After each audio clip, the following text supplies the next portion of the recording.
Welcome to Business This Week. My name is Joy Malik, and with me in the studio is my co-host. I am Wokocha Chinwe. Now, over the next half an hour, we will be looking beyond the business headlines by giving you an in-depth perspective on the stories that are affecting all of us from 2023 fiscal year, African investment markets, government investments, petrol price, and so on. But before we give it the story in details, let's go on a quick break, and when we return, Business This Week continues. So stay tuned.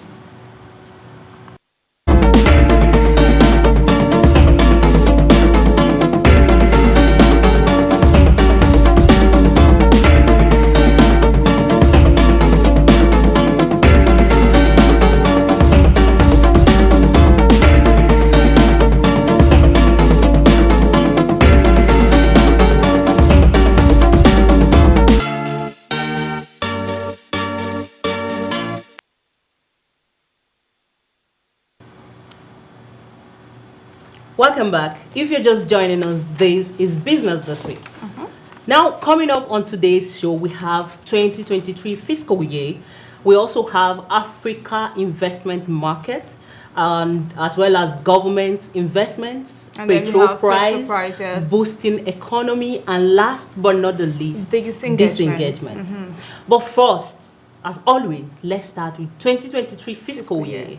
Now, we all know that the Minister of Transportation, in the person of Sambo, yes. budgeted about 147 billion naira for the Ministry of Transportation. That's a whole lot of money. That's a whole lot. That's quite a whole lot. Yes. Now, 52 billion naira out of that represents about 35%. And it has been released. Yes, it has been released. It has been released at the moment. Now, permit me to also report that the Lagos-Ibadan segment of the Lagos, Kano, and Itape to Warri Railway projects are fully operational right now. At the moment, yes, and receiving patronage from the general public. Now, to reach practical completion on these projects, some aspects of works, including construction yes. of overpass bridges, connection to the national grid, exactly. and other ancillary provisions has to be completed. Therefore, adequate funds need to be provided in the 2023 budget to facilitate the practical completion of the project. And you also know that while recording success is achieved in the railway subsector, permit me to also mention the sad occurrence of the Abuja that happened in March. Rail incident with the release of those adopted. The ministry planned to commence operation on the line, but not without taking proper precaution by installing necessary security gadgets to monitor the line and forestall a reoccurrence. You know, this has to be in place. They have to install security gadgets to prevent such reoccurrences. You see, the National Assembly has been able to achieve approval of the budget, with the budget cycle for 3 years, and I hope they actually implement this. And then the money shouldn't go into voicemail. They have been able to approve this budget by the end of December. Yes, that's what they said. And December is not that far off, so we're hopeful. Yes, we are hopeful. But surprisingly, the implementation of the budget does not correspond with the urgency to which we attach in approving this budget. Yes. So now, Chinwe, let's move over to African's investment market. Well, in another news, the African Development Bank has drawn $31 billion.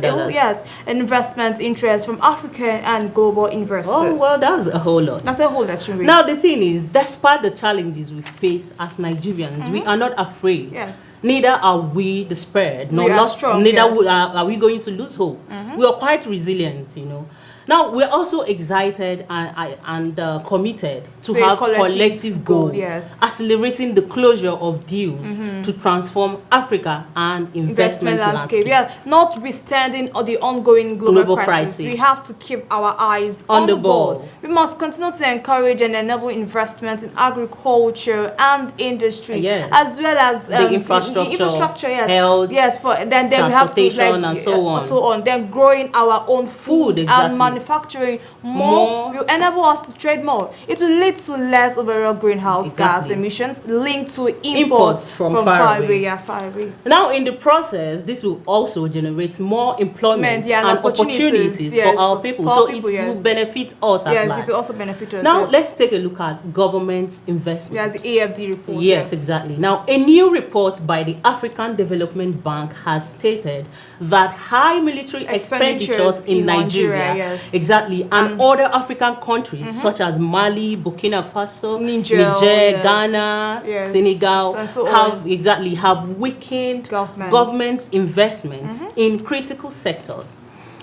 Now, in response to heightened insecurity and violence, many African countries have increased military and security expenditures, and then diverting resources away from the development priorities. We know that before now, military expenditure in Africa was an estimated $39 billion in 2021. That's a whole lot of money. That was just in 2021 alone, and that's about 7% higher than it were in 2018, and 16% higher than in 2011. Yes, 2011. Now, over the past decade, the biggest percentage increase in military expenditure occurred in the Sahel countries of Mali, Burkina Faso and Niger. Yes.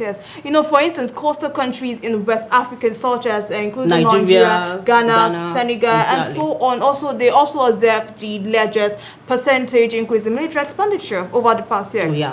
High military expenditures reduces the capacity of countries to make critical investment in the human capital. Capital.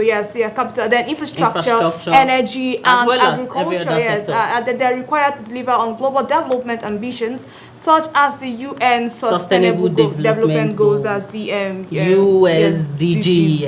USDGs. Now, away from that, let's move over to petrol price and how the cost of petrol has risen to as high as 200 naira per liter at depot, which means that motorists should brace up to buy petrol above, I think, 200 naira per liter at the filling station. Like, is terrible. Now, firstly, due to the flood road issue, we all know about the flood, Lokoja flood, Castina flood, Warri flood, name it. Exactly. Now, due to this flood issue, the products at most filling stations have become exhausted. Exactly. Then we noticed that there is not enough availability of products, because most of the trucks are stored in various depots. There is no means for them to convey the fuels to the states. Yes, because of the flood. Yes. And this is due to the fact that there is not enough supply of products from the NNPC, like I said. These are the challenges we have been facing. The truck will go there and queue for more than 1 week without getting a fuel. And when they eventually get the fuel, they cannot access the roads because of the flood. And you all know that when a truck spends more than a week on a queue without loading, it will cause a serious issue in terms of availability. And again, because independent marketers rely on private depot owners to get products. And when we go there to purchase, they sell at almost 200 naira per liter. For instance, I went to the filling station yesterday to get fuel, and then because of the whole queue and everything, I had to buy from black marketers. And body rates for about 300 to 350. And that's what I got it for yesterday. And you don't have a choice because we need fuel. We need to fuel our cars, generator, name it. We need fuel. A lot.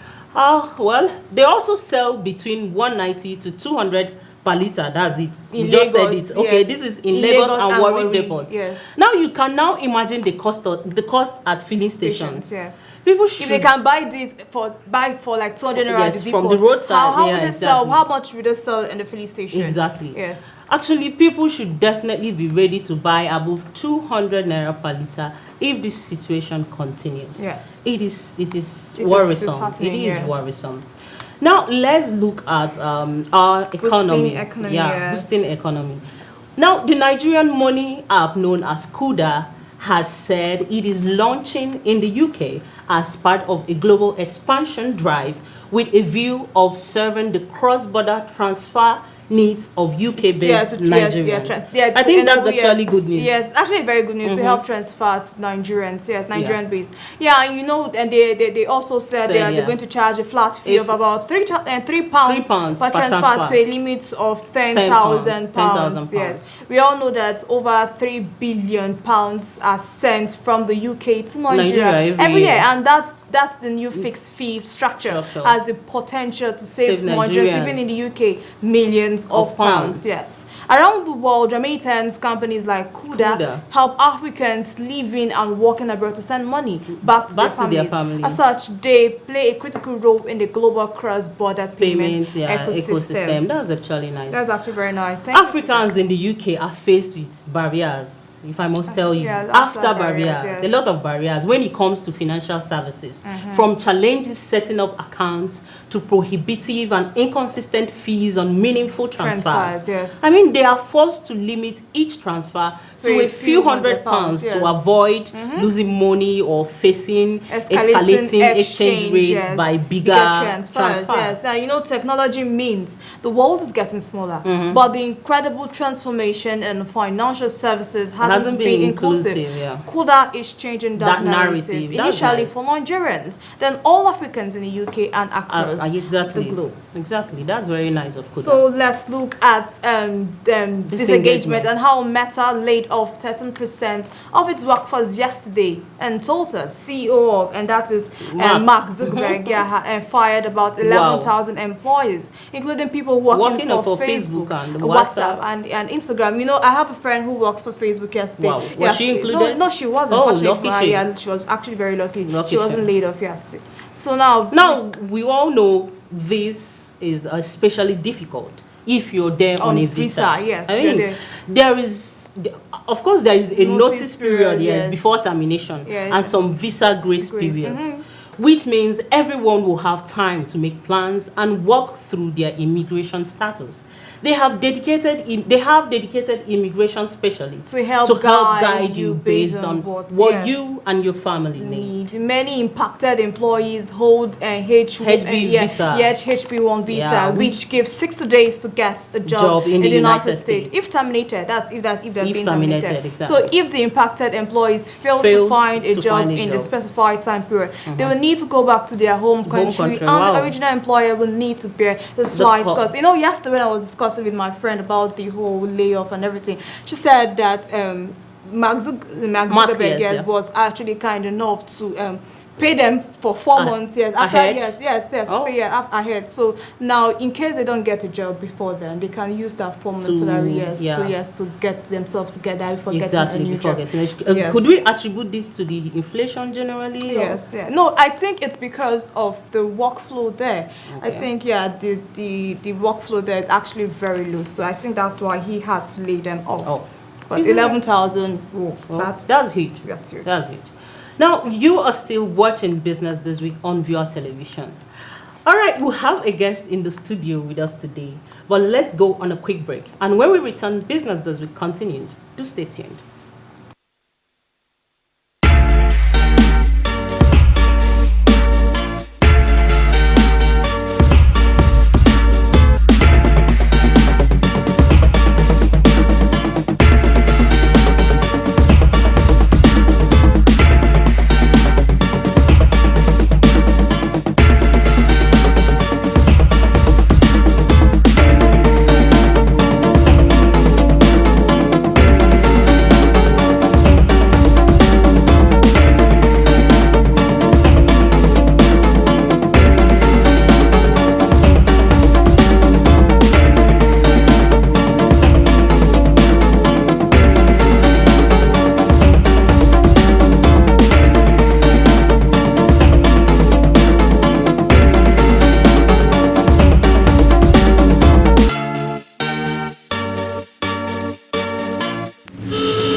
Tat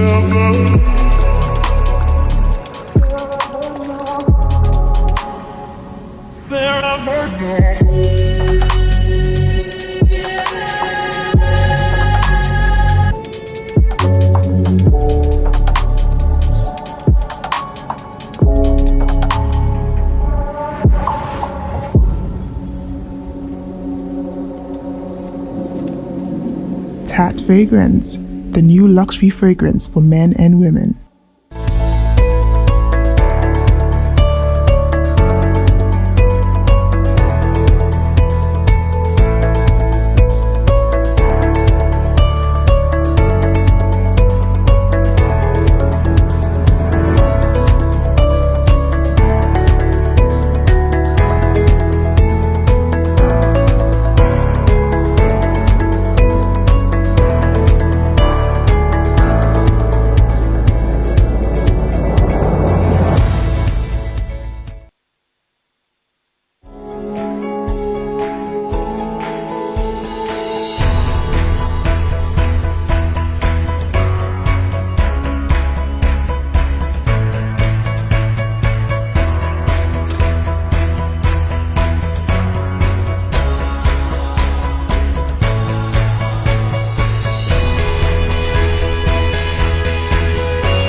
Welcome back. This is Business This Week on Viewer Television. Well, we all know that the business climate in Nigeria has grown more difficult for medium-sized and small-scale firms who are engaged in negative inflation. Aside from the currency's quick depreciation, costs of operations and logistics have nearly skyrocketed.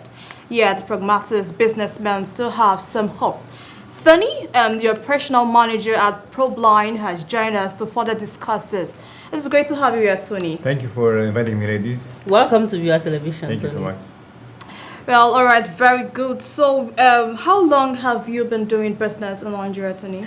I've been in Nigeria since 2014, so almost like 8 years. Wow. First, I was based in Lagos, and at the beginning of last year, I moved to Abuja. Okay. So, yeah, a total of 8 years.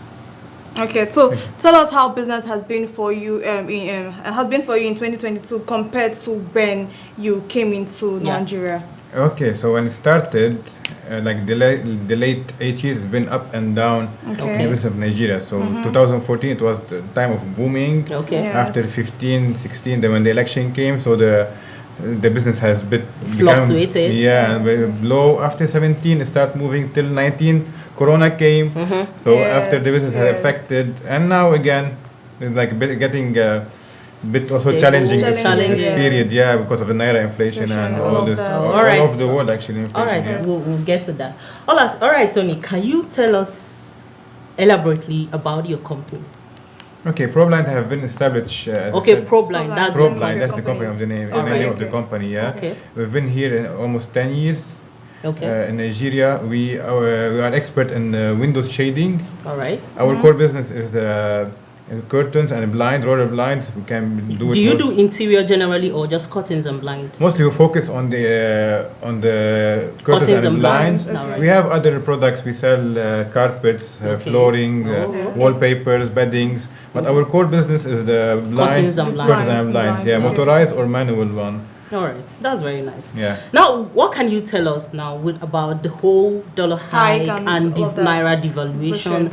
How has this affected your business negatively, positively? We just want to know. Of course, negatively, yeah. Negatively. Like today is 890. I don't know. It's 900. So the quotation have been is almost double since the beginning of the year. Of course, I can imagine. So and the numbers are getting bigger. So when you send the quotation to a client, you will you see the big numbers, you get afraid. So of course, it's affecting us negatively. Imagine. So if I understand you very well, Tony, you are an operational manager at ProBlind, and with that, with other businesses to your name. So how will you characterize business climate in Nigeria generally? Yeah, I see there's a big potential here in Nigeria. I always see potential here, and a big market, and there is always place to develop and many ideas here to be implemented. So it's a nice place. I love Nigeria actually. A part of business also is my second home here. Oh wow, that's very nice. That's lovely. That's good to hear. I feel like it's a great place for business, for development. So we can say you are making good money in Nigeria. Yeah. By the way, at the end of the day, God's grace. Always thank for God. All right. Okay. Can you tell us about competitions? Are there competitors? How do you cope with competition? Sure, there is a lot of competition here, but mostly the competition is on the price level, not on the quality level. Okay, the competition is on the price level, not on the quality level. We are very proud about this in our company. Oh wow, I would actually try them out someday. I will invite you to our showroom and to come and see our products. Okay, that would be very nice. We will try to honor your invitation. Yeah, so all right, sorry to interrupt you. Our products are all imported from Europe, from a state. It's assembled here and factory, but the fabric. You have a manufacturing. Manufacturing here, and we have up to 100 employees from Nigeria. Oh, that's nice. That's nice. Yeah, so we have almost 100 families that we are helping and That's good. And we are helping you to Of course. No. It's a win-win situation, of course. Yes. Okay, so what can you say about the currency reform? With the whole currency reform, is it going to affect your business positively or negatively? Hopefully positively. We're hoping that people who are having their money packed in their houses to come and coming out to buy stuff. So before EFCC comes, before they took it from them, and because there will not be any values after they changed, after December. After December, right? So hopefully this will move the market. Hopefully this will move the market. And what to do you think it's actually going to help curb insecurity and corruption? No, I don't think so. It's not gonna for corruption, because they should sue or they should punish people who people should be held accountable for their deeds. So they can learn, but if they lose the money, they can make other money from different ways. So legitimately, Well, on that note, thank you, Tony, for joining us today. Thank you for inviting me. You're welcome. All right, Tony, thank you very much for coming. And that's a wrap on business this week. See you all same time next week. I am Wokocha Chinwe. And I am Joy Malik. Enjoy the rest of our program. Bye for now.